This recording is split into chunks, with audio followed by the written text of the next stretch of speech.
I have plus past participle. I have shows the things which is you have. If we add the past participle to it, it represents that you are informing or you are explaining about past or completed actions or tasks done by you. I have కి part participle I have అనే వర్డ్కి part participle add చేసినప్పుడు ఇది గతంలో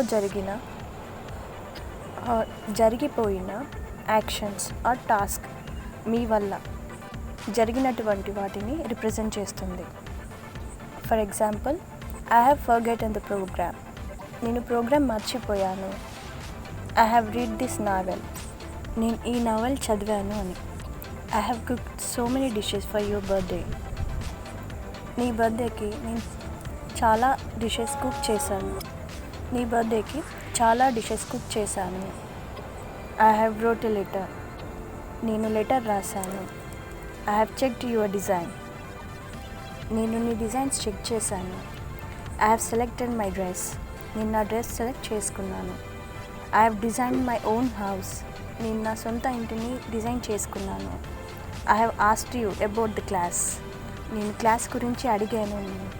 I have picked you for my team. నా team కోసం నేను pick చేసుకున్నాను. I have heard this song before. ఈ పాట ఇదివరకే నేను విన్నాను. ఇలా I have plus part participle use చేసి మీ ద్వారా జరిగిన యాక్షన్స్ ఆ టాస్క్ ఎక్స్ప్లెయిన్ చేయొచ్చు.